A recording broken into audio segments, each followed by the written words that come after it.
এরপরে বাজার শেষ হয় না। ভোটের দিনও বাজার, ঈদের দিনও বাজার। কথা হাসান আমি সাথে পোলা ভান 3 জন, 2 পোলা আর 1 মেয়া নিয়ে গেছে ঈদগাহের দিকে। যায় তার মাঠ ফিল্ডে যায় না, আগে যায় বাজারে। যায়া কি করে, এক পোলারে কিনা দিছে জিসিবি গাড়ি, ছোট ছোট গাড়ি আছে না, জিসিবি গাড়ি। আর একটারে কিনা দিছে পিস্তল, আর একটারে কিনা দিছে পুতুল। এই হাট বাজার করতে করতে ওইদিকে মাইকিং শুরু হয়ে গেছে। এখন নামাজের জন্য কাতার সোজা করেন, ইমাম সাহেব তো মাইকিং করে দিচ্ছে। তাড়াতাড়ি করে 3 খোলা গাছতলা ছুঁয়ে পাই তোরা থাক, আমি নামাজটা করে আসি। দৌড় করে জানিয়ে করে হারে আজকে উজুই করলাম না, দেখছেন উজু ছাড়াই শুরু করছে। তার মানে বাজার করতে করতে উজু যে করবে সে কথা মনে নাই। আর আল্লাহ তাআলা বলেন, ওয়াইজা কুরিয়াল কুরআন, যখন কোরআন পাঠ করা হয়, ফাসতামিউ লাহু, তা তোমরা মনোযোগ দিয়ে শোনো, ওয়া আনসিতু, এবং চুপ করে থাকো, লাআল্লাকুম তুরহামুন, আশা করা যায় তোমাদের প্রতি রহমত বর্ষিত হবে। কান সুবহানাল্লাহ। ঘটনা তো মেলায় শুনছেন।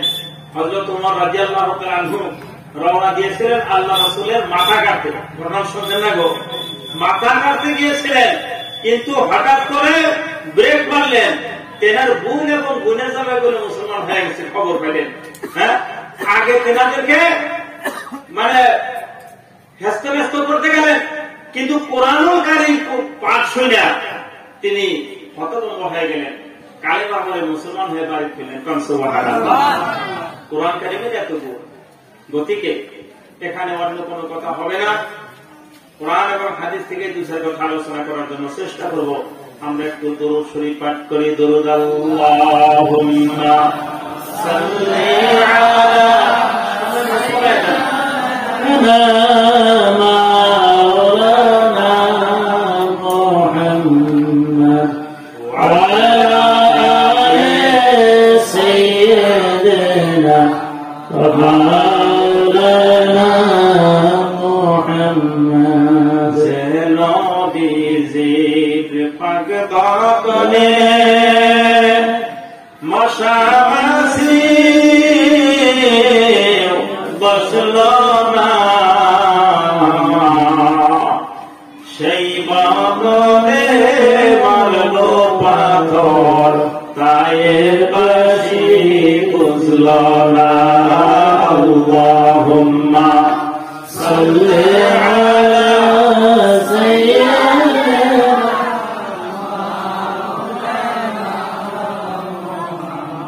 ওয়ালা আলি সাইয়্যিদিনা মাওলানা মুহাম্মদ। জোরে বলেন সাল্লাল্লাহু আলাইহি ওয়াসাল্লাম। আমরা অল্প সময় আল্লাহর জিকির করি। লা ইলাহা ইল্লাল্লাহ। জোরে জোরে লা ইলাহা ইল্লাল্লাহ, লা ইলাহা ইল্লাল্লাহ।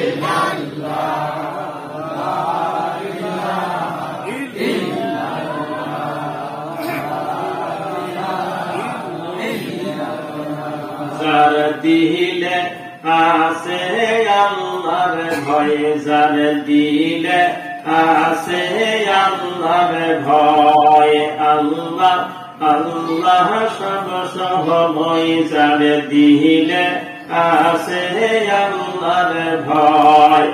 আহার নিতিরা ভালো লাগে না, এই দুনিয়া ভালো লাগে না, ভালো লাগে শুধু আল্লাহ আল্লাহ। লা ইলাহা ইল্লাল্লাহ, লা ইলাহা ইল্লাল্লাহ, জোরে লা ইলাহা ইল্লাল্লাহ মুহাম্মাদুর রাসূলুল্লাহ। জোরে বলেন সাল্লাল্লাহু আলাইহি ওয়াসাল্লাম। আমার বন্ধুগণ, এই যে আমরা অল্প সময় মহান আল্লাহ তাআলার জিকির করলাম, এবার বলেন তো আল্লাহর জিকির করলে মনটা ভালো লাগে না খারাপ লাগে? ভালো লাগে। একটু হাত তুলে দেখান। মাশাআল্লাহ, নারায়ে তাকবীর। ভালো লাগবে না কেন?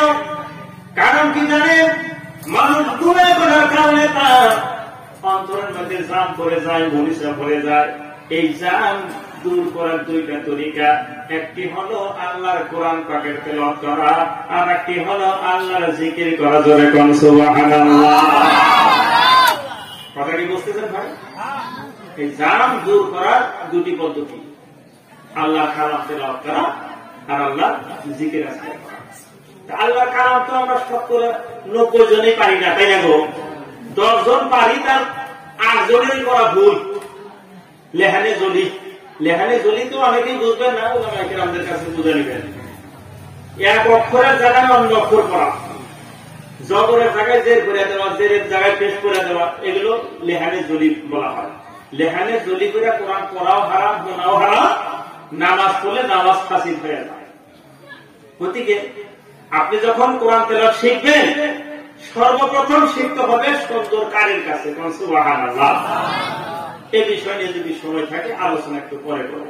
তবে আমি আপনাদের কাছে অনুরোধ করব, বয়ানরা একবারে সংক্ষিপ্ত করে দিব না আধা ঘন্টা 1 ঘন্টা সময় শুনবেন? আপনারা 1 ঘন্টা শুনবেন তো?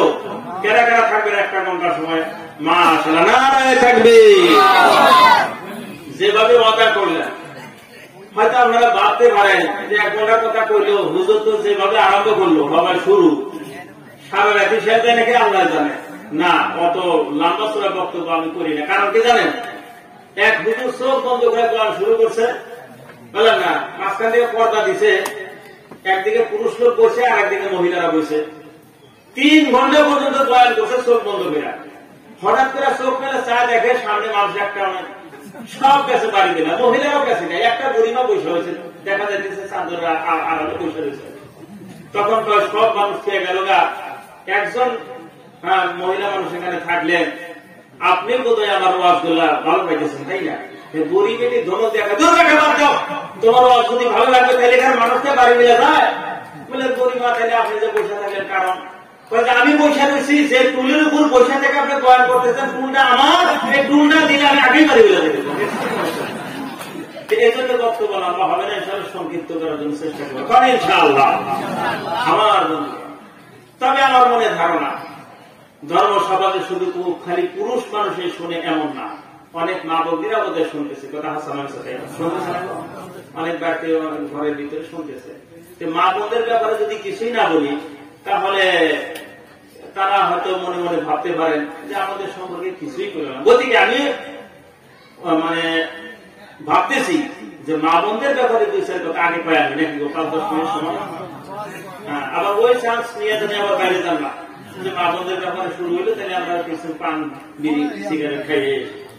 কারণ আচরিত কথা, একবার গেলাম তবলিগ জামাতে, আমার হুজুর দেখে ভাবলো কি যে আমি সব আমাদের আমি সব বানায়, নিজেই জানি না ভালো করে দিলে আমি সব বানায়।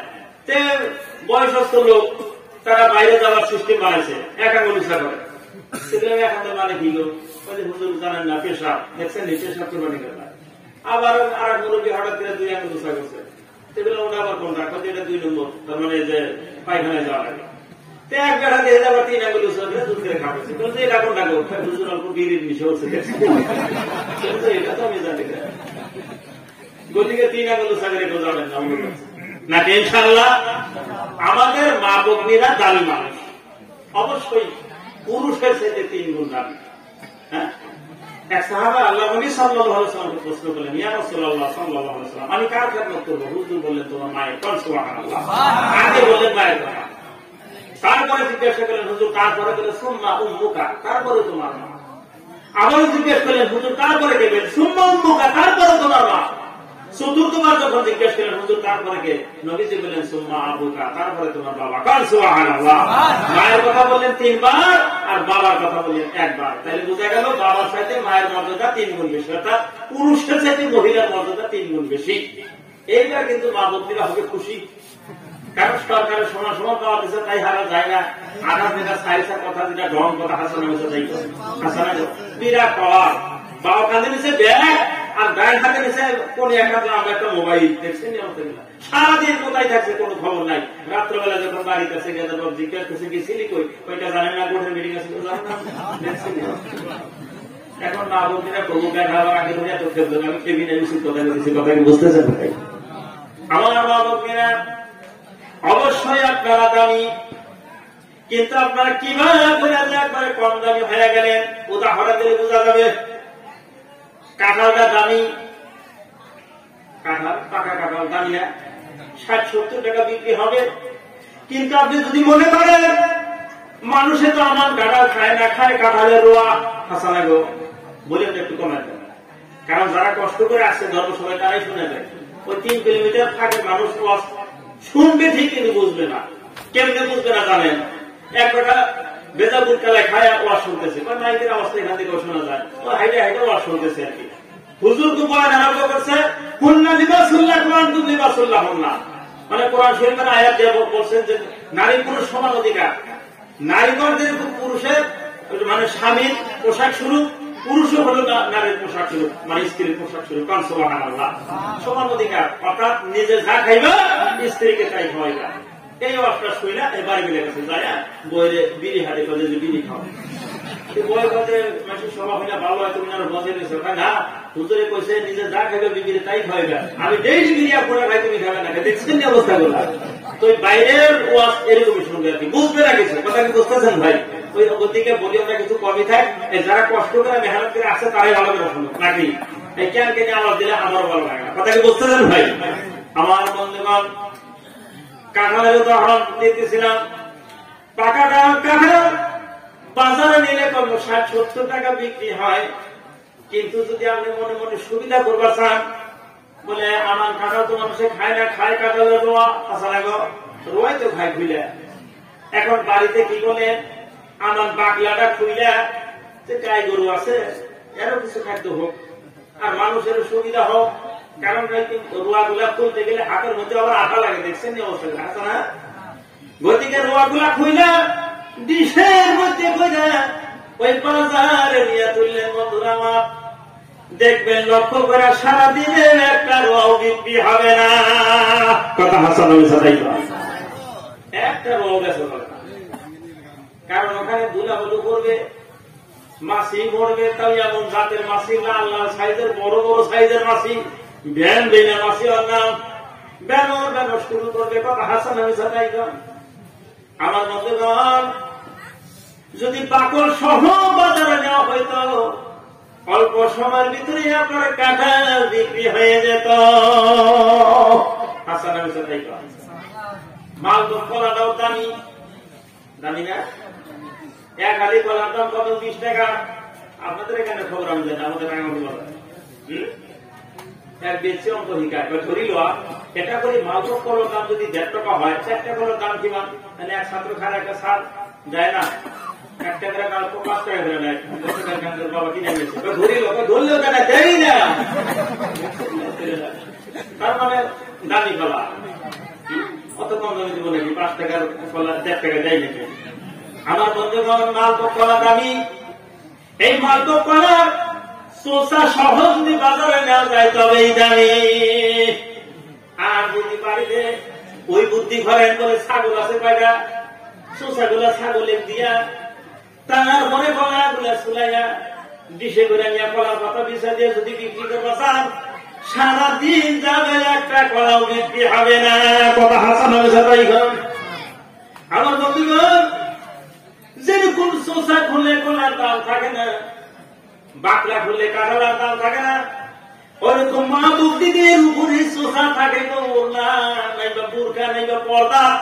এই পর্দা যখন ফালাইয়া দেয় কোন মূল্য তাদের থাকে না। কথা হাসান আমি সাথে একবারে কম দামি হয়ে গেল। ওড়না বুরকা ব্যবহার করে যদি রাস্তাঘাটে যায়, যুবকরা কথা বলতে টান পায়। কথা হাসান আমি সাথে হঠাৎ যদি কোনো বিপদ হয়, খালা মা সারা কথা কয় না, বা শাশি বা খালা, এই ধরনের খুব সম্মানের কথা কয়। আর যদি ওড়না নাই বুরকা নাই, কথা কি বুঝতেছেন ভাই? ব্যাপারটা হয় যদি কোনো মেয়ে যায় রাস্তা দিয়া, হঠাৎ করে ব্যান বেঁধে মাসি বাস লাগে, কবেন হুজুর ব্যান বেঁধে মাসে বাকিবা। অনেক যুবক আছে দেখুন মোটর সাইকেল চালাই একবারে এইগুলা রাস্তা দিয়ে দেখবেন 90 পার করছে। কথা হাসান আমি সাথে হ্যাঁ, বাপের আন্ডারে খায় তো দিশা তো হয় না। 80-90 বার ফেরা দিছে, এত স্পিড। হঠাৎ করে ওই মেয়ের নিকটে যায়, একবার হসকার ডিশ ব্রেক মারছে, মাইরাই মানে ব্যানার ব্যানার শুরু। তোমার নাম কি বলে অমন, তোর বাড়ি ঘনায় বলে অমন, তোর বাবার নাম কি বলে অমন, কোন স্কুলে ভরা বলে অমন, কোন ক্লাসে, এই যে ব্যানার ব্যানার শুরু হচ্ছে। দেখছেন অবস্থায় কোথায়? এই যে ব্যানার ব্যানার শুরু, এ শুরুর বাড়ি ঘর নাই, থামে কোন জায়গায় তানি জানে। লাস্টে জিজ্ঞেস করে যদি তোমার ফোন নম্বর আছে, কথা হাসান আমি তাই করা, এই ফোন নম্বরটা নেওয়ার জন্য এত পেশা। দায়ীটা খেলা আপনার মেয়ের কাছ থেকে যে ওইভাবে ফোন নাম্বার চাইলো, সাহস যে পাইলো, এই দায়ীটা খেলা নিশ্চয় তার গার্জিয়ান, কথা হাসান আমি তাই করা। আমার মতে প্রত্যেকজন মেয়ে তার জন্য তার বাবা দায়ী, স্ত্রীর জন্য স্বামী দায়ী, কথা হাসান আমি তাই কর। এই প্রত্যেকজন মানুষ যদি 2টা মানুষের দায়িত্ব নিত, সারা দেশের যাতে পর্দা হয়ে যেত, কথা হাসান আমি হাসান। কিন্তু আমরা তা করি নাই। আমরা কি করছি? একজনে কয় হুজুর দোয়া করবেন, মেয়ে বিয়ে দিছি একবারে হস্তা। আমি আমার মনে মনে ভাবলাম হস্তা মানে বর্তমান মেয়ে বিয়ে দিলে 1.5 লাখ টাকার মতো খরচ হয়, বাইকটা এটা তো দেওয়াই লাগে, তারপরে সোফা সেট নেওয়ার তোষক ইত্যাদি গয়না বাটি আমি মোটামুটি 1.5-2 লাখ টাকা লাগে। তাই আমি দিলাম তাই 50,000-এর মধ্যে ভাড়ি দিলাম। কয় না হুজুর একবারে হস্তা, ওই তো অত করে মাত্র 1,500। 1,500 টাকা দিয়ে কেমনি মেয়ে বিয়ে দিলে? কয় হুজুর কইেন না, গত বছর গিয়ে দিলে 1,500 টাকা দিয়ে একটা জিও মোবাইল কিনা দিয়েছিলাম, ও কোন ডেগার হাতে জানি হেলো হেলো করতে করতে ঠিক আছে, বিয়ে হয়েছে। দেখছেন একবার হস্তা বিয়া 1,500 টাকা, মানে মান সম্মানের গোষ্ঠী নাই, কথা হাসান আমি যাতাই। আপনাদের এলাকার মধ্যে এই ধরনের ঘটনা ঘটে না নাকি? আমাদের ওই যে ওই জায়গায় সব জায়গায় ওইটা আপনার মুখে ভুল আছে, আমি বলে ভালো লাগলো। আমার বন্ধুরা উভয় কি আমার বাবার ভাইরা, মহিলাদের দাম একবারে কমে গেল গা, অনেকগুলো কারণ আছে। তারপর তার ভিতরে সর্বোত্তম কারণ হলো এই মেয়েদের না থাকার কারণে, কথা হাসান কোরআনের জ্ঞান নাই, হাদিসের জ্ঞান নাই, মাসলা মাসাইলের জ্ঞান নাই। যদিও মেয়ের বক্তব্য দিয়েছিলেন ভাই, কোন মাসলা মাসাইল বল ঘুরে যায় না, কথা হাসান আমি তাই কন। কোরআন শরীফটাও পড়ছে, কোন রকম সেবেরাটা হাতে নিছিল। ছেলের বাবা খুশি হয়েছিল, যাই গিয়া কোলা বিয়া করাইলাম, বললাম গড়কের কাছে কোরআন বলে ও কোরআন শিখছে আর কি। কোলা বিয়া করা শেষ, 6 মাস যায়, একটা দিন বেড়ার পর কোরআন শরীফ পড়ে না। একদিন বিয়ে করে যাকার বিয়ে আপনার মেয়ে বলে কোরআন শরীফ পড়া শিখছে, কেনা হলো কয়েকটা গড়কের কাছে তাহলে কি কইছিলেন? কয়েকটা আমি না গড়কের কাছে কইছিলাম আমার মেয়ে কোরআন শরীফ হাতে নেওয়া শিখছে, কোরআন কথা তুমি কই নাই, দেখছেন কি অবস্থা কোরআন শরীফ পড়ার হাতে না কম বেশি আছে না, আমি কমছে দেখি। হ্যাঁ, আমার ভাইয়াটা ওই আল্লাহ রাসূলের জামানায় এবং সাহাবায়ে কেরামদের জামানায় কত সুন্দর ভাবে মহিলারা কোরআন তেলাওয়াত করত। বন্ধুরা, তার একটি ঘটনা আমি আপনাদেরকে জানাইতে চাই, শুনবেন তো ওনার বিলাদের আগে। একদিন হযরত ওমর রাদিয়াল্লাহু তাআলা রাত্রবেলা ডিউটি করতেছেন। তার কি ডিউটি তা জানেন? কোন প্রজা কিভাবে থাকে, হ্যাঁ, হালত জানার জন্য। হঠাৎ করে দেখতে পাইলেন একটি ঝুপড়ি ঘর, বেড়াগুলো বেশি ভালো না, হ্যাঁ, খেজুরের কাপড় হয়তো বেড়া, একবারে কম দামি ঘর। ওই ঘরের মধ্যে থেকে একটা মহিলা গুনগুন করে গান গাইতেছে। আমরা আল্লাহ কোরআন কারীমে বয়ান করেন, ওয়ামিনান নাসি মান ইয়াশতারি লাহওয়াল হাদিস। এই লাহওয়াল হাদিসের ব্যাখ্যায় আমি করেছি বন্ধুরা তাফসীরের কিতাবের ভিতরে, অশ্লীলতা গান বাজনা একবারে হারাম। অশ্লীলতা গান, যে গান জিনার দিকে মানুষকে আকৃষ্ট করে, এগুলো হারাম। বাজনা দিলেও হারাম, না দিলেও হারাম। আবার নবী তত্ত্ব গান, দেহতত্ত্ব গান, নবীর জারি, ফাতেমার জারি, বিলালের জারি, এইগুলো হারাম যদি বাজনা দেওয়া হয়। কথা কি বুঝতেছেন ভাই? তবে ওই সমস্ত গান মুবাহ, আর মুবাহ শব্দের অর্থ হলো যে কাজ করলে নেকিও নাই বদিও নাই, অর্থাৎ পাপও নাই পুণ্য নাই, এই কাজগুলোকে মুবা বলা হয়। যেমন ধান আবাদ করা, এত ফরজ না, ওয়াজিব না, সুন্নত না, নফল না, বলে এটা কি বলে মুবা? কথা বলছেন না? আপনি গম আবাদ করতে পারেন, ধান আবাদ করতে পারেন, কথা কি বুঝতেছেন? গাছ লাগাইলেন, এটা কি ফরজ না, সুন্নত না, নফল না, কি বলে মুবা? করলে ভালো, না করলে কোনো ফায়দা নাই, এগুলো কোনো অসুবিধা নাই। যে কাজ করলে নেকিও নাই গতিও নাই, অমন কাজকে বলা হয় মুবাহ। কোন কোন গান আছে মুবাহ, নেকিও নাই গতিও নাই। এখন বলতে পারেন হুজুর তাহলে আবার একটা গান শোনায় দেন, শুনবেন গো মুবাহ জাতীয় গান শুনবেন, 1-2 বার শোনায় দেন। কার ভরসায় আসরে মন, কিসের করো আশা, এত সাদের বাড়ি একদিন ভেঙে যাবে তোমার বাসা, ও তোমার গহনা দিন ফুরাইয়া যাবে, যৌবনে লাগবে ভাটি, ওই যে দেখো ডাকিতেছে তোমায় কবরের মাটি, ওই যে দেখো ডাকিতেছে তোমায় কবরের মাটি, সন্ধ্যার আগে যেদিন ডুবের বেলা, এক পলকে ভেঙে যাবে সেদিন রঙ্গেরি মেলা, কারে দিবা তুমি জোরে ধমক, কারে দিবা জোরে ধমক, কার মাথায় ভাঙবা লাঠি, ওই যে দেখো ডাকিতেছে তোমায় কবরের মাটি, ওই যে দেখো ডাকিতেছে তোমায় কবরের মাটি, ঘুইরা মর তুমি মায়ারি পিছে, এত আদর ভালোবাসা একদিন হইবে মিশে, কোন দিন যেন আইসা পরে, কোন দিন যেন আইসা পরে আজরাইলের হাতের চিঠি, ওই যে দেখো ডাকিতেছে তোমায় কবরের মাটি, খবর পেয়ে আসবে আত্মীয় স্বজন, তোমার সারি পাশে বসে সবাই করিবে কান্দন, সাজাইবে তোমায় মনের মতন, সাজাইবে মনের মতন কি সুন্দর পরিপাটি, ওই যে দেখো ডাকিতেছে তোমায় কবরের মাটি। এখন বলেন তো এই গানের মধ্যে কোন হারাম কথা পাইলেন নাকি? এই ধরনের গানের মধ্যে যদি কোনো বাজনা না দেওয়া হয় তাহলে গান গাওয়াটা হইল মুবাহ। কিন্তু হযরত ওমর রাদিয়াল্লাহু তাআলা ওই ঘরের মধ্যে কি গানের শব্দ পাইলেন তানি জানেন।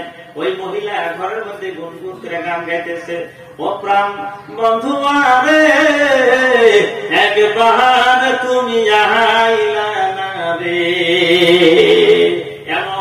এমন প্রেম প্রীতির গান শুরু করে দিছে মহিলা। হযরত ওমরের এতই রাগ উঠে গেল, মনে মনে ভাবছিলেন নিশ্চয় এই মহিলা ভিন্ন পুরুষ মানুষ ঘরের ভিতরে ঢুকাইয়া তিনি গান গাওয়া শুরু করেছে, এই ধারণা তার ছিল।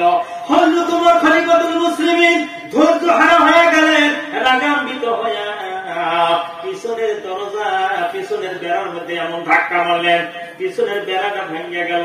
ভিতরে ঢুইকা দেখে বাতি টিপ টিপ করে জ্বলতেছে। বলে কে আছো? তাড়াতাড়ি করে বাতির আলোটা একটু বাড়াইয়া দাও। সঙ্গে সঙ্গে ওই ভিতরের মহিলা বাতির আলোটা একটু বাড়াইয়া দিলেন। আমার বন্ধুগণ, তিনি বললেন, ও মহিলা, কোন ভিন পুরুষ ঘরের মধ্যে আছে নাকি? বলে নাই। বলে তাহলে তুমি কেন গান গাইতেছিলে? গানটাও কি অপরাধ তুমি কি জানো? এই কথা যদি হযরত ওমর জানতে পারে, বিচারে তোমার ফাঁসির রায় পর্যন্ত হতে পারে। ভাই ঘটনাটা কমনা বাদ দেব। আমার বন্ধুগণ, হযরত ওমর বলতেছেন, তার মানে ঘটনাটা বোঝা গেল নিজের পরিচয় নিজে দেয় নাই।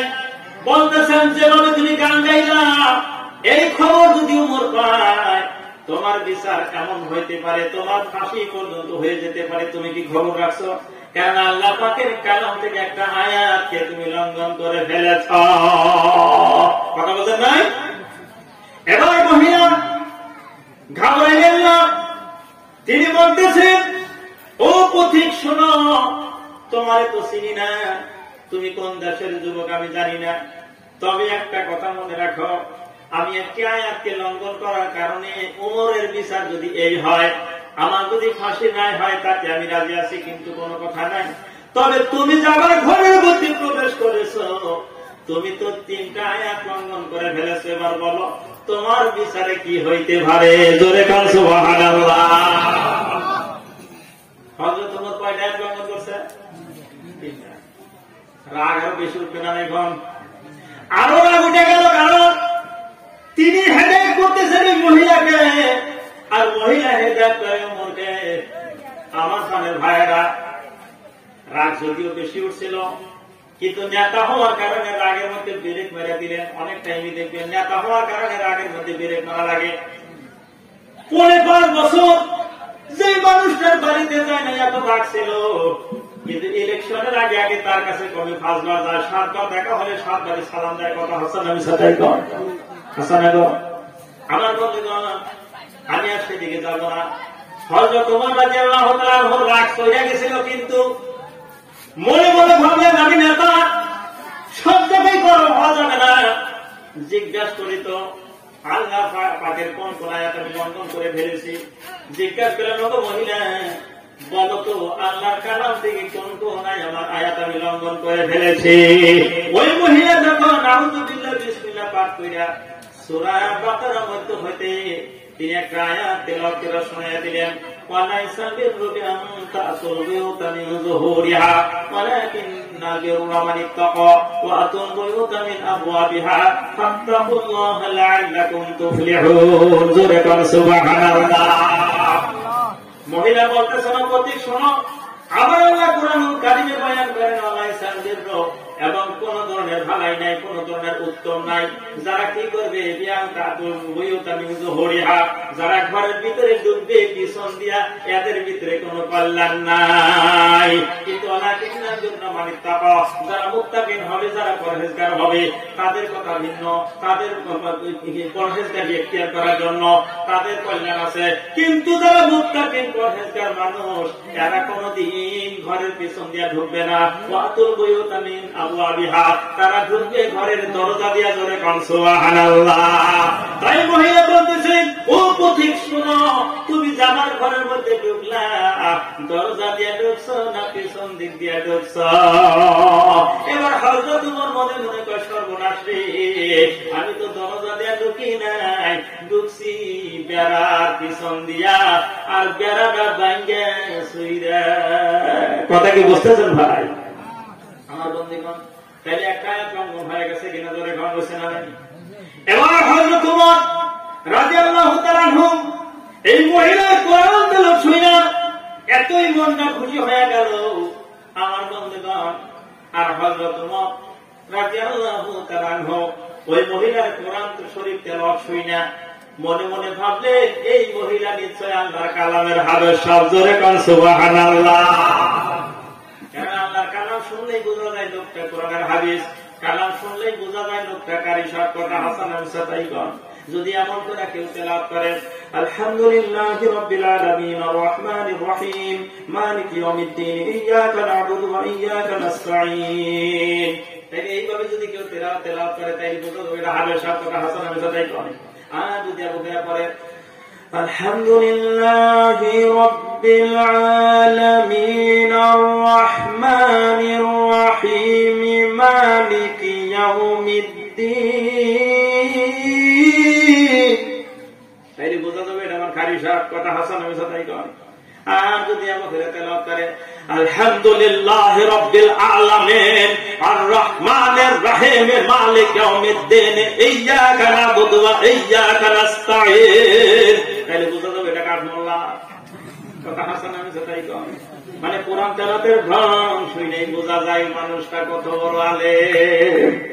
আমার বন্ধুগণ, মহিলা যেইভাবে আল্লাহর কালাম তেলাওয়াত করলেন, হযরত ওমর বুঝা নিলেন নিশ্চয় মহিলা আল্লাহর কালামের হাফেজ। সব জোরে কান সুবহানাল্লাহ। এবার মনের মধ্যে আরো ফুর্তি বাইরে গেল, কারণ আল্লাহর কালাম যতবার শোনা যায় ততবারই ভালো লাগে। এটা হলো আল্লাহ রাসূলের একটি মুজিজা। জোরে কান সুবহানাল্লাহ।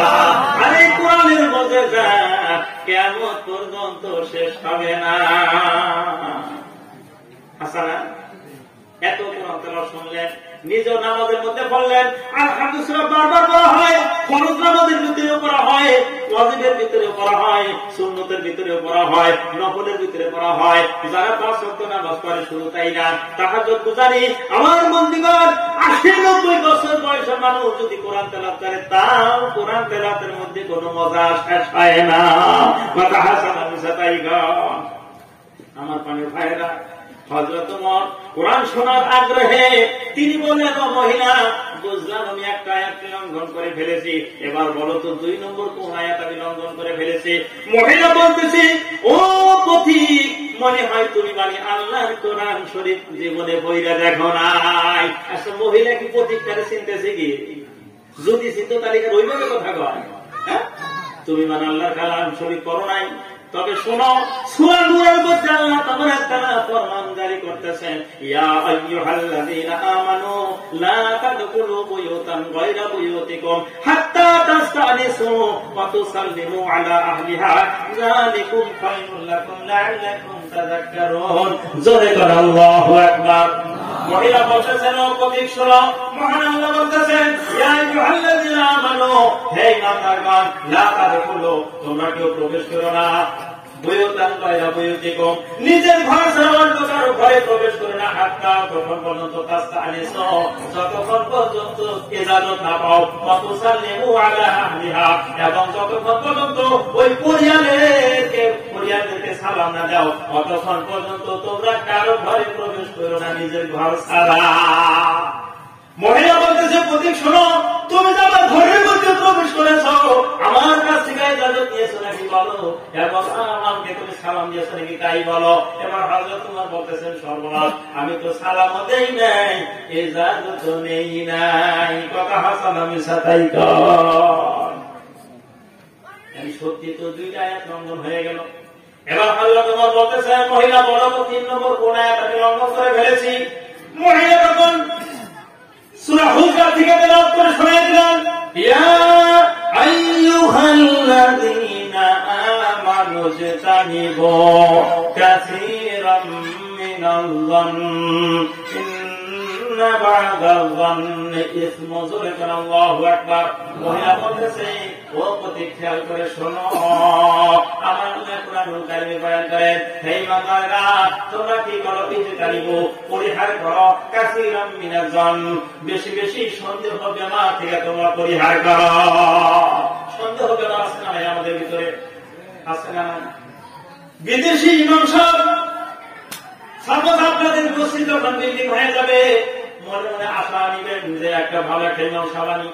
নিজের গ্রামে তো নাই, বাইরের গ্রামের মৌলানা সাহেব, মুফতি সাহেব, কারি সাহেবের টাইম আছে, ওই ইমাম সাহেব যখন কারো কাছে জাগির খাওয়া শুরু করবে, আর সেই বাড়িতে যদি একটা উপযুক্ত মেয়ে থাকে, দেখবেন চার দোকানে বসে বসে বলব গিবত, বলে এই যে ইমাম সাহেব তো আমাদের বাড়িতে খানা খায়, কিন্তু তার মেয়ে তো হয়ে গেছে বড়, হয় বাড়ি কি? এই যে সন্দেহ করা হাসান আমি চিন্তাই করি, আমার আল্লাহ কয় এই ধরনের সন্দেহ ব্যবহার হইতে তোমরা পরিহার করো, কারণ ইন্না বা'দাল-যান্নি ইসমুন, কোন কোন সন্দেহ দ্বারা গুনাহ হয়ে যায়।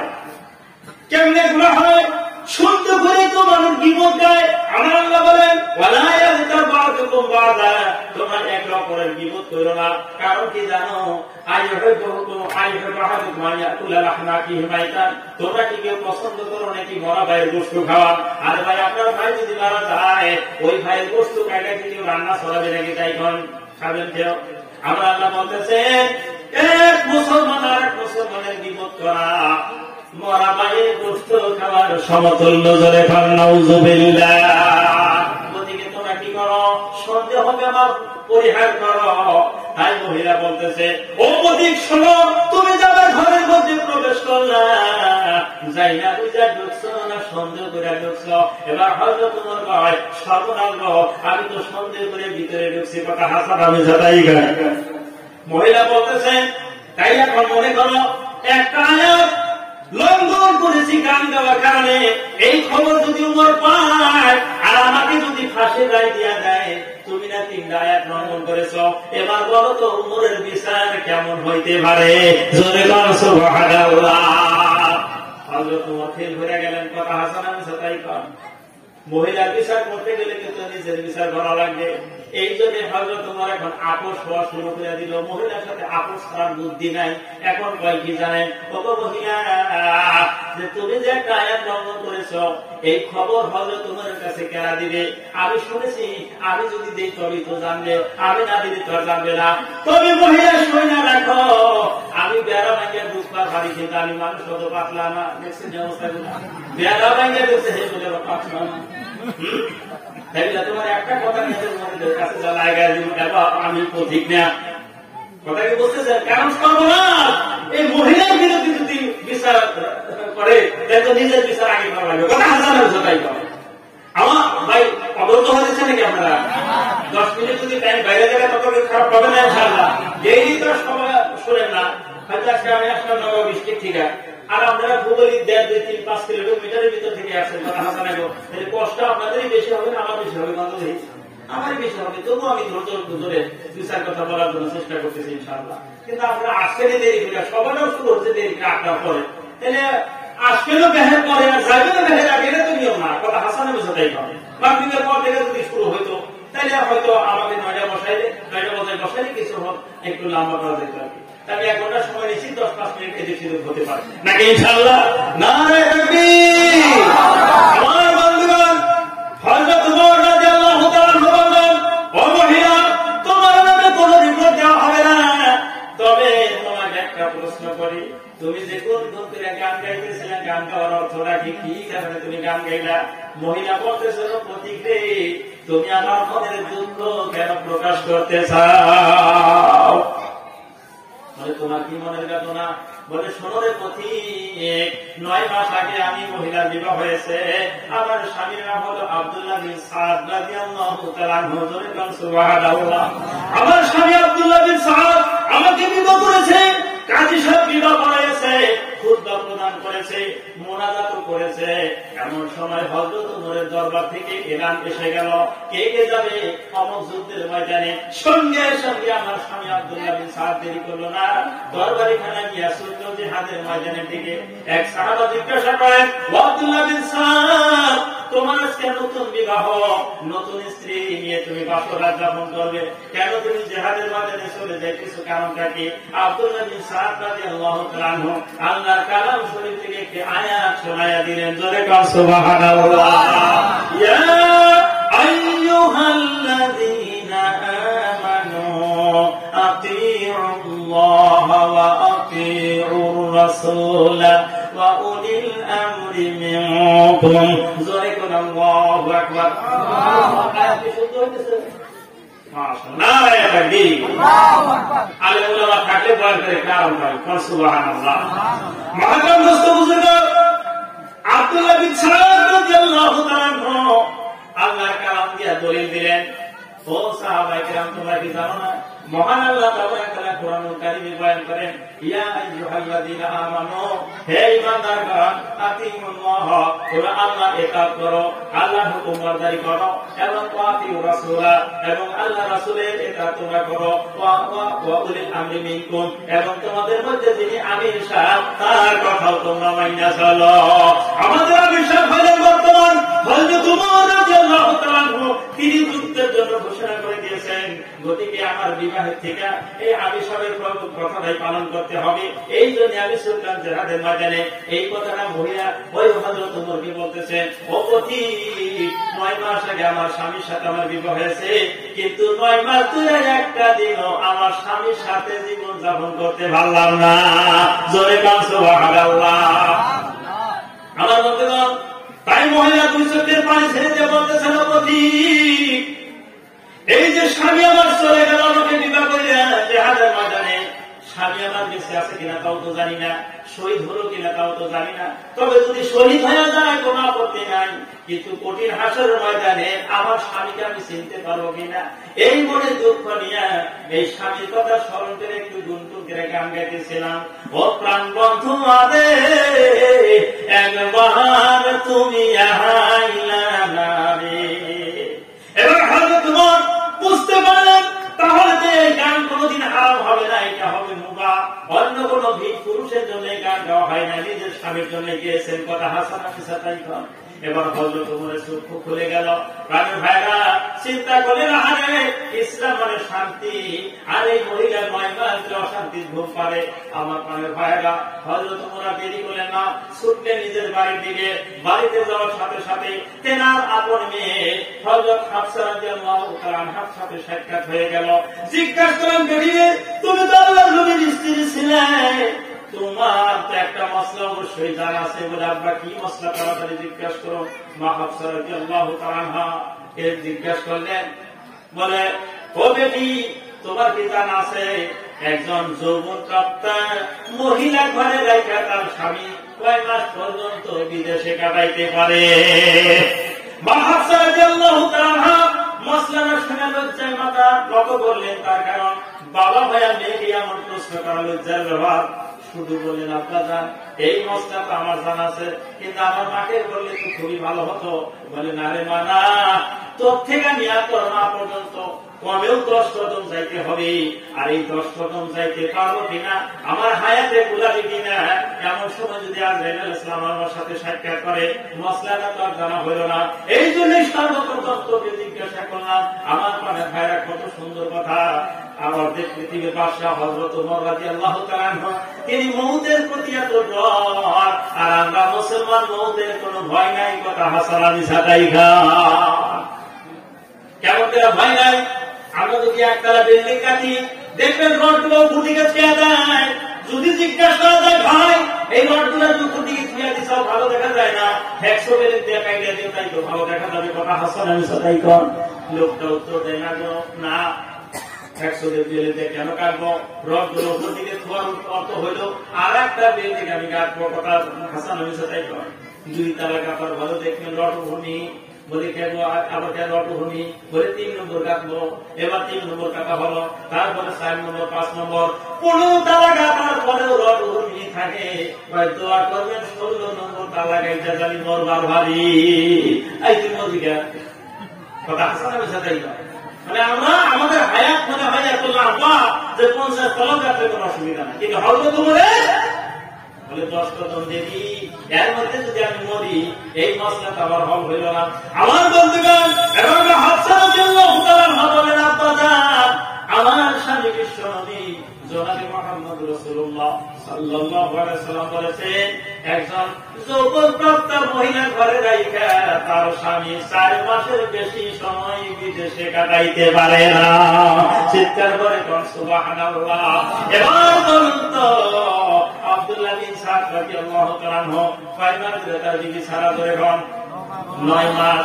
এবার হযরত ওমরের মাথাটা ঘুরানি মারল, সর্বনাশে আমি তো এই মশলাটি জানি না।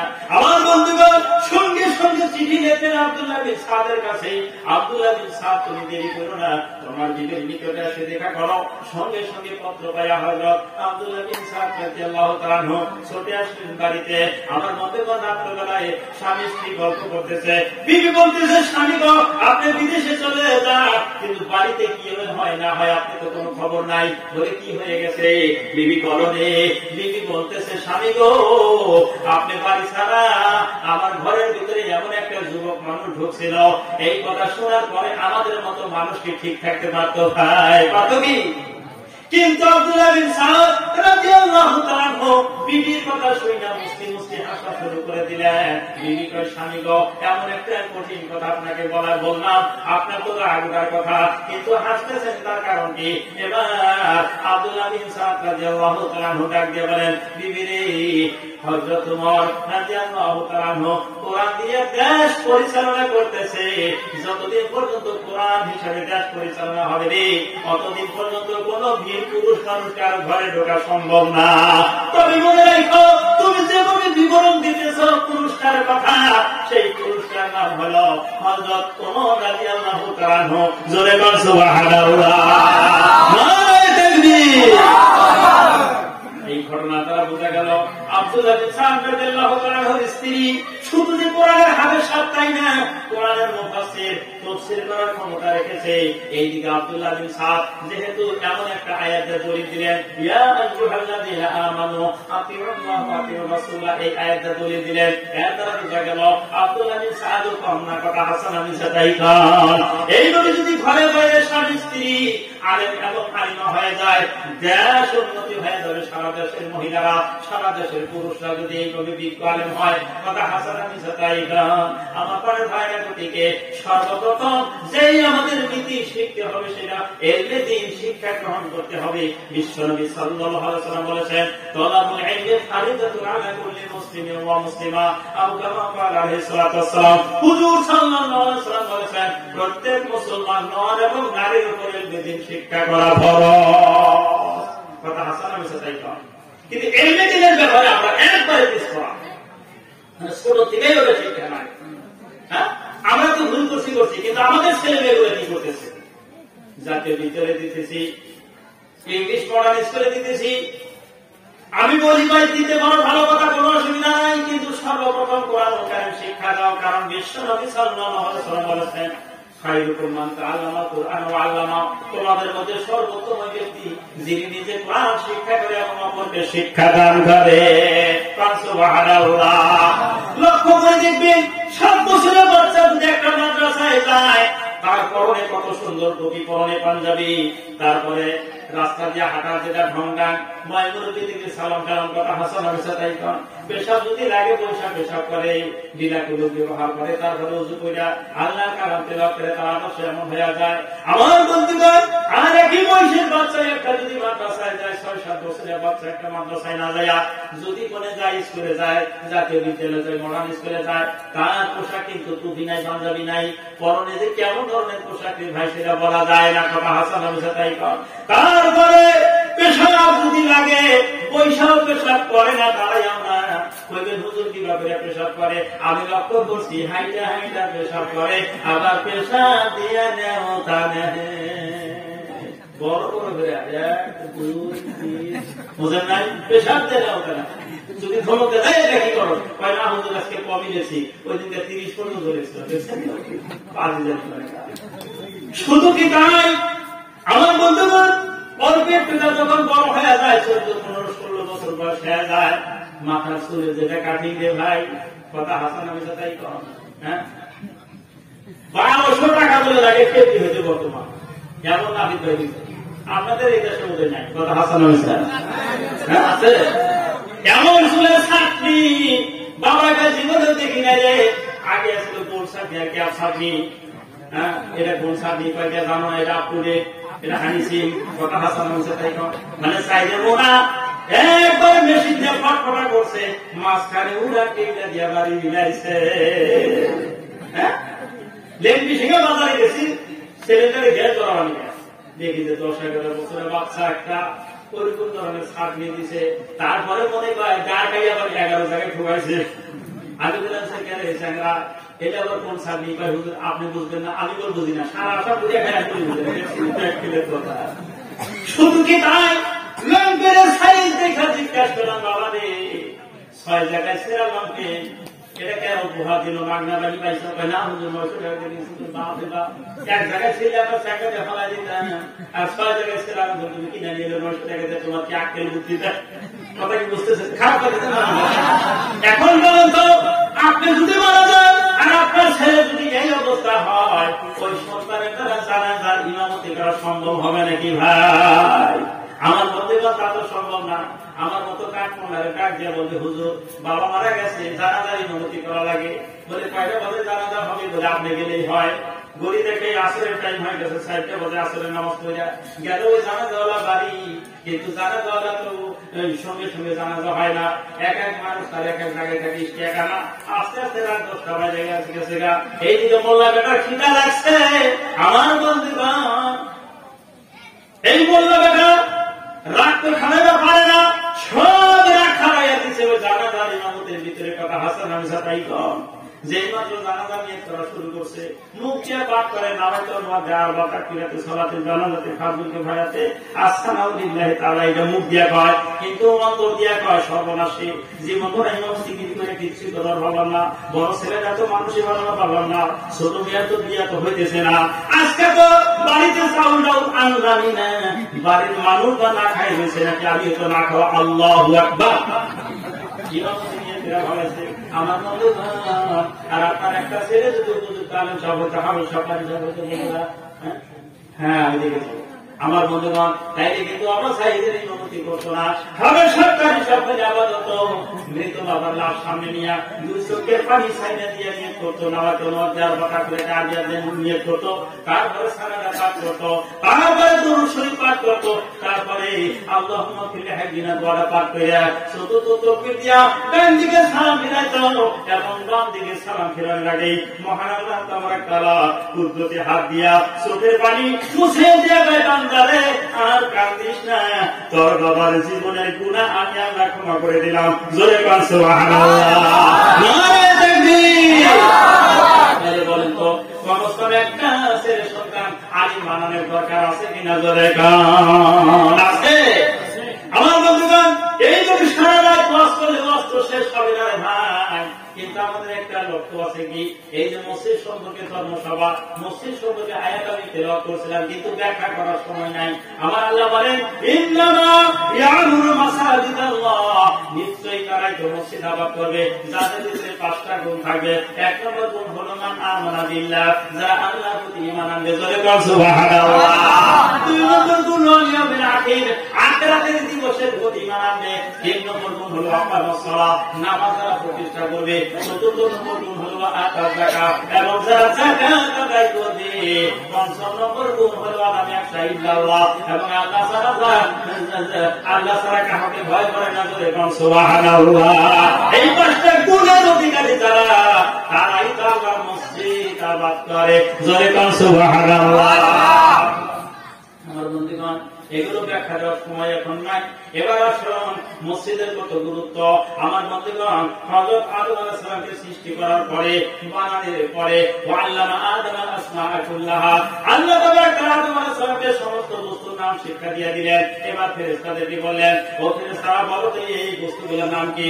ফেরেশতারা কয়, আল্লাহ আমাদেরকে যা শিখেছেন এর বাইরে আমরা পারি না। বলে আদম তুমি বলো তো এই বস্তুগুলোর নাম বলো। হযরত আদম আলাইহিস সালাম সব বস্তুর নাম বলে দিলেন। জোরে বলুন সুবহানাল্লাহ। আল্লাহ তাআলা বলেন, ও ফেরেশতারা বলো তো আদম শ্রেষ্ঠ না তোমরা শ্রেষ্ঠ? বলতেছেন আদমই শ্রেষ্ঠ। বলে তাহলে সিজদা করো। ফাসাদাতু ইল্লা ইবলিস, সমস্ত ফেরেশতারা সিজদা করলো, ইবলিস সিজদা করলো না। জিজ্ঞাসা করলেন, আল্লাহ মা মানাকা আল্লাহ তাসজুদা ইয আমাতু, তোর হুকুম করা সত্ত্বেও আদমকে কেন সিজদা করলি না? পালা আনা খায়রু মিনহু, শয়তান বলতেছে আমি হলাম তার থেকে উত্তম, কারণ খালাকতানি মিন নার, তুমি আমাকে আগুন দিয়ে সৃষ্টি করছো, খালাকতাহু মিন তিন, এবং আদমকে তুমি মাটি দিয়ে বানাইছো। অহংকার করে ইবলিস শয়তান হয়ে গেল। আমার বন্ধুগণ, ইবলিস কয় আল্লাহ 6 লক্ষ বছর ইবাদত কি আমার বিফলে গেল? আল্লাহ কয় না না, বিফলে যাই নাই। হিসাবিসা কয় আল্লাহ আদমের গোড়া দিয়ে যদি আমি পশমের গোড়া দিয়ে যদি ধোকা দিতে পারি, বলে ওটা করে দিয়ে দিলাম। বলে কিয়ামত পর্যন্ত আমার হায়াত বলে তাও দিলাম। আমার বন্ধুগণ, সমস্ত পাওয়ার নিয়া এবার ওই ইবলিস আদমকে বলতেছেন, এবার মনে রাখো আমি ডান থেকে ধোকা দিব, বাম থেকে ধোকা দিব, সম্মুখ থেকে ধোকা দিব, পিছন দিক থেকে ধোকা দিব, সমস্ত তোমাদের আমার ছেলে সন্তানদেরকে আমি জাহান্নামের অভিমুখী বানাবো। লাআমলাআন্না জাহান্নামা মিনকুম আজমাইন। জোরে বল নাউযুবিল্লাহ। আমার বন্ধুগণ, এবার হযরত আদম আলাইহিস সালামকে আল্লাহ আমার সন্তানের উপায় হবে কি? চতুর্দিকে ধোকা দিয়ে জাহান্নামের পথ ধরাবে। আমার আল্লাহ তাআলা তারা ঘোষণা করেন, আদম তুমি চিন্তা করো না, 4 দিকের কথা ইবলিস কইলো, আর 2টা দিকের কথা বলে গেছে, নিচের কথা বলে নাই, উপরের কথা বলে নাই। আমার বান্দা যখন নিচের দিকে চলে যাবে, তার মানে সিজদায় চলে যাবে। ওয়াসজুদ ওয়াক্তারিব, বান্দা যখন সিজদা দিবে আমার নিকটবর্তী হয়ে যাবে। জোরে বল সুবহানাল্লাহ। কথা কি বুঝতেছেন ভাই? তাহলে সিজদার দ্বারা আল্লাহর নিকট লাভ করা যায়। তারপরে বান্দা যখন নামাজ পড়ে আমার কাছে 2 হাত পেতে বলতে, রব্বানা যালামনা أنفسنا وإن لم تغفر لنا وترحمنا لنكونن من الخاسرين এইভাবে যখন বান্দা দোয়া করবে শয়তানের ধোঁকা দেওয়ার অসুবিধা নাই কারণ আমি আল্লাহ রাব্বুল আলামিন উপর দিকে রহমত বর্ষিত করব সুবহানাল্লাহ দেখছেন দুইটা দিকের কথা আল্লাহ ভুলে গেছেন শয়তানকে এবার আসুন তাহলে সেজদা করবেন কোথায় নিশ্চয় মসজিদের কথা হাসান আমি সাথে কোন মানব মুসলিম বুঝে তো মসজিদের ইতিহাস অনেক লম্বা সংক্ষিপ্ত করে দিলাম আমার আল্লাহ ঘোষণা করেন কোরআন শরীফে ইন্না আউয়ালা বাইতিন মুজালিন নাস লাল্লাযী বিবাকাত মুবারাকাল্লাহু লিল আলামিন সর্বপ্রথম পৃথিবীর জমিনে যে ঘর স্থাপিত করা হলো সেই ঘরের নাম হলো বিবাকাত মুবারাকা বরকতপূর্ণ কাবা জোরে কোন সুবহানাল্লাহ লিল আলামিন সারা বিশ্ববাসীর জন্য হেদায়েতের নমুনা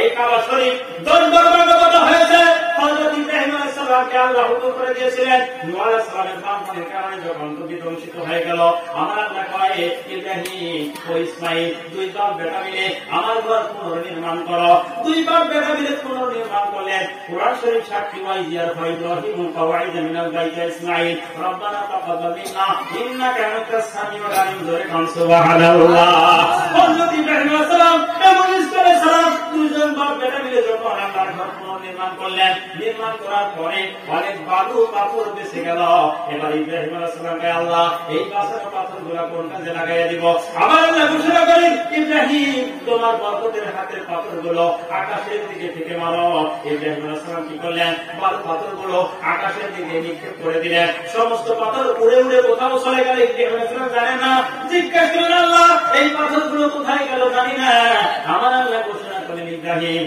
এই পাথরগুলো আমি আল্লাহ রাব্বুল আলামিন সারা পৃথিবীর মাটির মধ্যে ছড়াইয়া দিয়েছি মনে রাখবেন ইব্রাহিম তোমার হাতের পাথরগুলো যেই জায়গায় পড়লো ওই জায়গায় কিয়ামতের আগে হলেও আমার নামে একটা করে মসজিদ নির্মাণ হয়ে যাবে সুবহানাল্লাহ আয়াতে ইব্রাহিম আলাইহিস সালামের বরকতের পাথর একটা এখানে এসে পড়ছে আমার বন্ধুগণ এবার আসুন মসজিদের বিবরণ বিশ্বনবী সাল্লাল্লাহু আলাইহি ওয়াসাল্লাম যখন হিজরত করে মদিনায় চলে গেলেন সর্বপ্রথম মসজিদ যেটা নিজ হাতে বানাইলেন সেই মসজিদের নাম হলো মসজিদে কুবা যে মসজিদের ভিতরে নামাজ পড়লে এক রাকাত আদায় করার সাথে সাথে 25,000 রাকাতের সওয়াব আল্লাহ তাআলা আমলনামায় দিয়ে দেয় আপনাদের দোয়ার বরকতে আমি গুনাহগার সেই মসজিদে কুবার মধ্যে 2 রাকাত নফল নামাজ পড়ার সুবিধা পেয়েছিলাম জোরে বল সুবহানাল্লাহ ওখান থেকে 3 মাইল দূরে মসজিদে নববী যে মসজিদে নববী ওই জামানায় হাই খেজুর পাতার সামনে দিয়ে ঘর বানিয়েছিলেন বর্তমান জামানায় আমি 2016 সালে আমি ওই মসজিদের ভিতরে 6 দিন নামাজ পড়ছি রে ভাই সেই মসজিদের ভিতরে খুঁটির সংখ্যা কত তানি জানেন খুঁটির সংখ্যা যেমন এই যে সাইডটা বানাইছে তাবুটা বানাইছে এখানে খুঁটি আছে দেখো 1 2 3 4 5 6 7টা খুঁটি আছে ভিতরে বা 8 9 বা 10টা আর মসজিদে নববীর ভিতরে খুঁটি করে আরম্ভ করলাম দুই না শেষ করবা না ভাইরা আমাদের মুআল্লিম সাহেবকে জিজ্ঞাসা করলাম ভাই এই মসজিদে নববীর খুঁটির সংখ্যা কত আছে কারো কি জানা আছে ভাই তখন মুআল্লিম সাহেব কয় কারি সাহেব মসজিদে নববীর খুঁটির সংখ্যা হলো 40,000 জোরে কোন সুবহানাল্লাহ 9 লক্ষ মানুষে এক জামাতে নামাজ আদায় করতে পারে আমার বন্ধুগণ সেই মসজিদে নববীর ইতিহাস হইল একদিন আল্লাহ নবী সাল্লাল্লাহু আলাইহি ওয়াসাল্লাম যে জায়গায় মসজিদ নির্মাণ করবেন অন্য জায়গায় বসে করতেছে এই মাটি কার গো সাহাবায়ে কেরাম জবাব দিলেন ইয়া রাসূলুল্লাহ ইয়া হাবিবাল্লাহ সাল্লাল্লাহু আলাইহি ওয়াসাল্লাম মাটি হইল দুইজন এতিম বালকের সাহাল এবং সুহাইল রাদিয়াল্লাহু তাআলা আনহুমা নামে দুইজন এতিম বালকের মাটি গো নবী আমার ডাক দিয়ে বলেন দুই ভাইকে ডাক দাও সাহাল সুহাইলকে ডাকা হলো বলে বাবা রে তোমাদের মাটি কি বিক্রি করবে বলে হুজুর মাটি কেন বিক্রি করা হবে বলে যদি তোমাদের দুই ভাই মাটি বিক্রি করো এখানে আল্লাহর ঘর নির্মাণ করা হবে জোরে কোন সুবহানাল্লাহ আমার বন্ধুগণ অল্প দিনের ভিতরে এই দুই বালকের ভিতরে ঈমান এমন মজবুত হয়ে গেছে বলতেছেন হুজুর আমাদের ভাইয়ের দুই ভাই মাটি মসজিদ উপলক্ষে যদি কিনে নেন কেনার কোনো দরকার নাই আমরা দুই ভাই আল্লাহর রাস্তায় দান করে দিলাম জোরে কোন সুবহানাল্লাহ বিশ্বনবী সাল্লাল্লাহু আলাইহি ওয়াসাল্লাম বলেন না না তোমরা মাটি বিক্রি করো না তোমরা মাটি দান করে দিও না, বিক্রি করো। কারণ সাহাবায়ে কেরাম সবাই কিনা নিয়া এখানে মসজিদ নির্মাণ করবে, যারা মসজিদের সহযোগিতা করবে আমি নবী ঘোষণা করে দিলাম, মান বানা লিল্লাহি মাসজিদান, যে ব্যক্তি আল্লাহর মসজিদ বানাইলো বানাল্লাহু লাহু বাইতান ফিল জান্নাহ, ওই ব্যক্তির জন্য জান্নাতের ভিতরে একটা করে বালাখানা তৈরি করা হবে। কারণ সুবহানাল্লাহ, নারে তাকবীর। আমার বন্ধুগণ, এবার দুই ভাই বুঝলেন, বুঝার পরে মাটি বিক্রি করে দিলেন।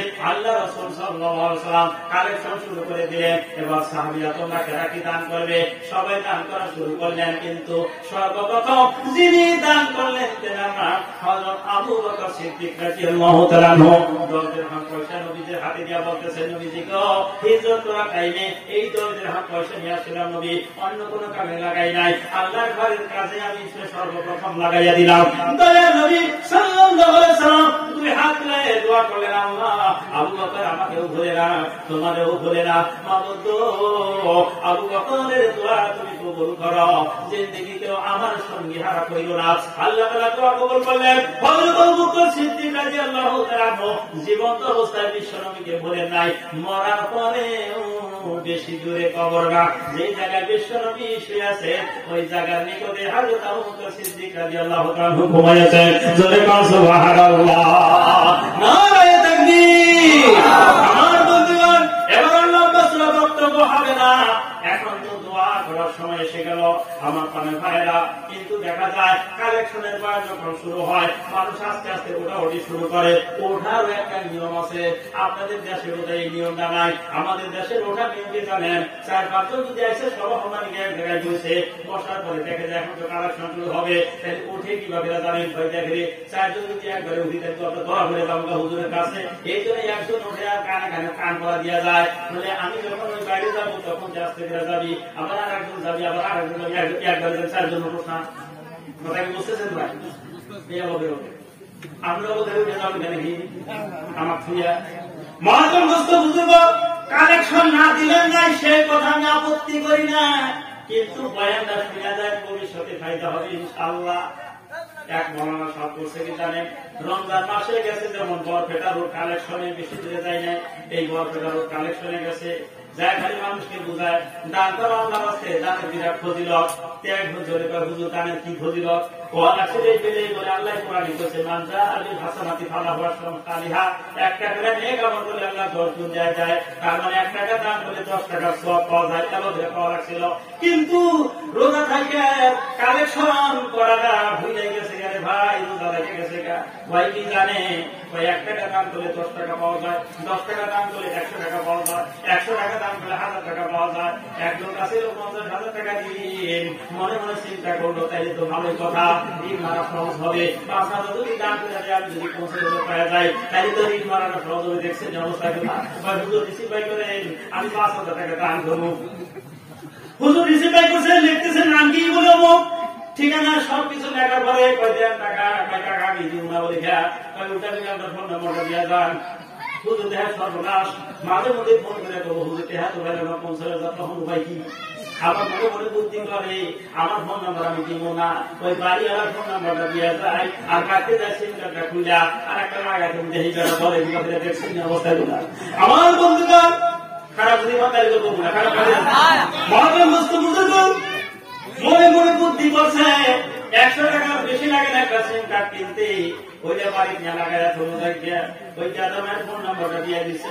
আমার ভাইরা 5,000 টাকা নিয়ে হুজুর মোটরসাইকেল বাড়ির দিকে ছাড়ছে, কারণ সারাদিনে 1,000 টাকা কালেকশন হয় না, আর একজনে যখন দিচ্ছে 5,000 তো ফুর্তির সীমা নাই। মহাজনগ্রস্ত বুঝে তো আর মনে মনে নিয়ত করছে যে দিকেও বরপেটা রোডার কালেকশনে আসবো না, দেহি বেটার দলে কিবা করে আল্লাহ কি কাম। হঠাৎ 3 মাস পরে ওই মৌলানা সাহেবের পুরান অসুখ হয়ে গেছে, বেমার হয়ে গেছে, ওই ছেলে হসপিটালে নিয়ে গেছে বরপেটা রোড। আমার বন্ধুগণ, ছেলে হসপিটালে থুইয়া আইসে বাইরে একটু চা পানি খাওয়া নিয়ে হঠাৎ করে যে ব্যক্তি দান করছিল রমজান মাসে 5,000, তার সাথে দেখা হয়ে গেছে। সালাম দিয়ে আসসালামু আলাইকুম হুজুর, ভালো আছেন তো? হুজুর দেখেন সর্বনাশ, যে মুসিবতের দিকে বাস করছেন না, হেরি তো দেখি দেখি আর তো সালাম জবাব দিবা না, লাহে করে সালাম আলাইকুম সালাম। হুজুর আমার চিনছেন তো? কয় কি আলাদা নেই, কয় কে? ওই যে গত রমজান মাসে আপনারা কি আমার কাছে 5,000 টাকা নেন নাই, খুব সিদ্ধ করছে মনে বছরে লোকটা পাঞ্জাবি তাকে কানি ধরে কানে হুজুর সবের মিষ্টি খাই গা হুজুর না কোন মিষ্টি খাওয়ার আমার সম্ভব না সময় নাই ভাই না একটা খাই কোন অসুবিধা নেই বলেন যাই যাইতে নিয়ে মিষ্টির দোকানে পাঠাইছে দোকানদার ভাই হুজুর একটা 20 টাকা তুমি মিষ্টি দাও হুজুর না গো আমার ডায়াবেটিসের লক্ষণ দেখা যাইতেছে 5 টাকা দিন 5 টাকা করে মিষ্টি দিয়েছে সামুল দেখাই যেমন খাইছে আধা ঘন্টা খুঁয়ে দিছে মানে গলা মধ্যে ঢোকে না কারণ কি জানেন আমি যে সর্বনাশে কাম করছি সিম কার্ডটা যে খুলে দিয়েছি আবার কয়েকবার ফোন করছে আমি তো আমার তো কোনো খবর নাই মনে মনে চিন্তা এরপরে মানে কোন যদি হয় আমার বন্ধুগণ লোককে বই হুজুর মিষ্টি খান না কেন আমার খবর কি জানেন বলে আপনার খবর কি বলে কত রমজান মাসে আপনি যে 5,000 টাকা নিয়েছিলেন তাই না আবার শুরু করছে সর্বনাশ দিতে পারে দেখি আমার বন্ধুগণ পয়সা ঠিক আছে তারপরে কি হইলো তারপরে কি হইলো আপনি যে ফোন নাম্বার দিলেন গো 3 মাস ধরে ফোন করি ফোন তো লাগে না হুজুর ভাই মেয়েটাদের বন্ধুগণ মানে সিমই নাই আমার বন্ধুগণ লোকটা কয় হুজুর আপনি যে টাকা দিয়ে গেলেন আর আমি যে রিসিভ দিয়ে গেলাম বাড়িতে যায় দেখি আমাদের ওই বাংলা ঘরের মধ্যে আমাদের গাঁও পঞ্চায়েতে প্রেসিডেন্ট সব বসে আছে সালাম দিয়ে জিজ্ঞেস করলাম ভাই খবর কি বলে আপনার খবর কি ভালো করে কি বলে আপনার নামে সরকারি ঘর আছে আগামীকালকে টাকা পাবেন 50,000 জোরে সুবহানাল্লাহ এবার মরণ সবের হুজুর ফিরাইছে আমি কইছিলাম 5,000 দাম করলে 50,000 পাওয়া যায় বলে কবুল করে গেছে দেখছেন এবার মনে মনে পয়সা বলেছে এই কোন কারণে 5 টাকা দামের মিষ্টি নিলাম এই খবর যদি আগে জানতাম তাহলে 20 টাকা দামের মিষ্টি তো চাই আর মনে মনে কয় ও নাকের সিম কার্ডটা খুলে দিলাবি এই খবর যদি 3 মাস আগে জানতাম আরো 5,000 টাকা দেওয়ার মতো কথা হাসান আমি তাই গান তার মানে কথা হইল মৌলানা সব আয়াত বুঝাইছে ঠিকই কিন্তু নিজের ভিতরে একিন নাই কথা হাসান আমি তাই গান যাদের একিন আছে তারা কিভাবে বয়ান করে তাই জানেন হায় হায় ওই যে মানবিয়া মুসলিম ঘটনা কিনা জানে একদিন বাড়িতে 2 জন মেহমান আসে 2টা রুটি আছিল খাইতে দিছে হঠাৎ করে একজন লোক ফকির আছে আর হাত আছে মা গো বাড়িতে যদি কিছু খাবার আছে আমাকে খাইতে দাও আমি কয়েকদিনের অনাহার আমার বন্ধুগণ এবার মানবিয়া চিন্তা করলো 2 জন মেহমান 2টা রুটি এদের তো পেট ভরবে না খায়াও শান্তি পাবে না এই জন্য তাড়াতাড়ি করে 2 রুটি নিয়ে ওই ফকিরকে দান করে দিলেন মনে মনে ভাবলেন 2 রুটি দান করে আল্লাহ 20টা মিলাইয়া দিবে জোরে কান সুবহানাল্লাহ কারণ বাবাকেরা কালাম মানজা আবিল হাসানাতি ফালাওয়াতুন তালিহা একটা নেক আমল করার সাথে সাথে আল্লাহ 10 জন দিয়া দেয় মানবে বসে চিন্তা করেন মিষ্টি রুটি যদি আমি পাই 2 জন মেহমান খায়াও বাসছে জোরে কান সুবহানাল্লাহ এবার ফকির 2 রুটি খায়া দোয়া করে আল্লাহ মানবিয়ার ঘরে বরকত দিও ফকির চলে গেল হঠাৎ করে একজন যুবক আসলো সস্তেন একটা হাতে করে নিয়া আয়েশা বলতেছেন মা গো আমার আব্বা জান আপনাকে কিছু রুটি হাতিয়া পাঠিয়ে দিয়েছেন দয়া করে গ্রহণ করুন এবার মানবিয়া ওই ঢাকনা গুছাইয়া দেখে রুটি আছে 18টা জিজ্ঞাসা করেন যুবক আর 2টা রুটি কোথায় গেল জোরে কান সুবহানাল্লাহ বলে আম্মা জান কেন কেন তো 2 রুটির কথা বলতেছেন বলে 20টা রুটি থাকার কথা বলে আপনি হিসাব জানেন কেমনে কেমনে জানেন আমার আব্বা জান 20টা রুটি দিয়েছিল বলে আমি জানবো না কেমনে আল্লাহ একটা গ্রামে কামড় করলে আল্লাহ 10 গুণ দিয়া দেয় 2টা রুটি আল্লাহ রাস্তায় দান করেছি 20টা দিবে 18টার কথা নাই এবার যুবক হাসা কথা কয়া ফলাইলো না গো আমি তো আপনার ব্যাপারটা জানি না আমার আব্বা জান 20টা রুটি মিল করে দিছিল রাস্তায় বসে বসে 2টা খায়া ফলাইছি মা রাবিয়া কই ঠিক আছে আমার হিসাবেও মিল আছে জোরে কান সুবহানাল্লাহ এবার প্রশ্ন হলো মা রাবিয়া 2 রুটি দান কইরা নগদ যদি আল্লাহর কাছ থেকে 20টা নিতে পারে তাহলে আখিরাতে কি পাবে আমি বলি আখিরাতে সওয়াব পাবে বলে তার দলিল কি আমার আল্লাহ বলেন দলিল সম্পর্কে লা ইয়ানাল্লাহু লুহুমুহা ওয়ালা দিমাউহা ওয়ালাকিন ইয়ানালুহু তাকওয়া মিনকুম জোরে কান সুবহানাল্লাহ আমরা যে গরু বছর কুরবানি করি ছাগল কুরবানি করি উট কুরবানি করি কুরবানির গোশত কিন্তু আমরা ফালাইতে আসি না আমরা নিজেরাই খাই কথা হাসান আমি সাথেই কর নিজের কুরবানি নিজে খাওয়া সুন্নাত জোরে কান সুবহানাল্লাহ মাঝখান থেকে আল্লাহ সওয়াব দিয়া দিল কথা হাসান আমি সাথেই কর আপনি যদি 100 টাকা মসজিদে দান করেন, 1000 টাকা আপনাকে আল্লাহ মিলে দিবে, এতে কোনো সন্দেহ নাই। কিন্তু কিভাবে পাবেন আপনি বুঝবেন না, কারণ আমাদের কলব বন্ধ। কথা হাসান আমি সেটাই কর। মহাজন দোস্ত বুজুর্গ, এবার আসল পরীক্ষা হবে। আমার বাবা দুনিয়া থেকে বিদায় হয়ে গেছে গত রমজান মাসের 16 রমজানে। আমার মনে ধারণা এই জায়গায় পারি অনেক বাবা ছাড়া মানুষ আছেন। কথা হাসান আমি সেটাই কর। তার মানে বাবা মারা গেছে, এতে মানুষ বাবা হারা অনেক লোক থাকতে পারে না। একটা হাত তুলে দেখান তো দেখি, তার মানে দোয়া হবে ইনশাআল্লাহ। হাত নামান। মা হারা কয়েকজন একটু হাত তুলে দেখান। মা নাই, দেখেন অনেকেরই মা নাই, অনেকেরই বাবা নাই। এবার আসুন পিতা মাতা সম্পর্কে দিয়ে 1-2 মিনিট সময় যদি কই খারাপ পাবে নাকি তাই করেন। আমার বন্ধুগণ, ঈদের দিন যখন এসে যায়, বাবা আমাদেরকে কি করেছেন, ছোটবেলায় নতুন কাপড় আমাদেরকে পরিধান করেছে, পুরাতন কাপড় বাবা পিন্দা ঈদগাহে আমাদেরকে কান্দে নিয়ে যাইতো। কথা হাসান আমি সেটাই হাসান গো, সেই বাবা আমাকে কান্দে করে নিয়ে ঈদগাহে গেল, এত ভর্তি এত আদর দিল। ওই বাবারে কান্দে করে নিয়ে তুমি কবর স্থানের মধ্যে ছিয়াইলা, আজ পর্যন্ত বাবার কথা তুমি মনে করো না। কথা হাসান আমি সেটাই কর। মায়ের কথা তুমি চিন্তা করো, সেই মা 10 দিন আমাদেরকে দূরে রাখিয়াছিল। এত কষ্ট, এত যন্ত্রণা, সবাই খানা খাওয়ার শেষে আমার মা খানা খাইতে বসেছে। হঠাৎ করে আমি আমার মায়ের কলিজার ভিতরে লাথি মেরে দিয়েছি, কলিজার মধ্যে এত আঘাত দিয়েছি, জোরে চিৎকার করে কান্দে নাই। লজ্জার ব্যাপার। আমার বন্ধুদের আসতে যারা বাতেন খাল খানা সরাইয়া দিয়া ওই মা ঘরের ভিতরে যায় চোখের পানি মোছে, আর জোর জোর করে চোখের পানি পড়া আরম্ভ করছে। কথা হাসান আমি সেটাই কর। আমার বন্ধুগণ, শুধু তাই না, ডেলিভারির সময় অনেক মা বোনেরা বেহুশ হয়ে জমিনের উপরে ঢলে পড়ে যায়। শুধু কি তাই, আমি রিপোর্ট শুনেছি এক মহিলাকে হসপিটালে নিয়ে গেছে ডেলিভারি পারপসে। এবার ডাক্তার সব কম্পিউটার দিয়া পরীক্ষা করে দেখে বাচ্চা হবে, কিন্তু বাচ্চার মা মারা যাবে। আর যদি বাচ্চা মারা না, বাচ্চা যদি মরে, তাহলে বাচ্চার মা পয়সা থাকবে। তার মানে একজন মরবে আর একজন বাস্তব কথা কি বলতেছেন ভাই? এবার রিপোর্টটা যখন মানে গার্জিয়ানকে দেওয়া হলো, বলে আপনার হয়তো স্ত্রী মারা যাবে, না সন্তান মারা যাবে, 2 জনের একজন মারা যাবে। এবার যাইয়া বিবি কানে কানে বলতেছে, বিবি রে সর্বনাশা খবর ডাক্তারে দিল। বলে কি?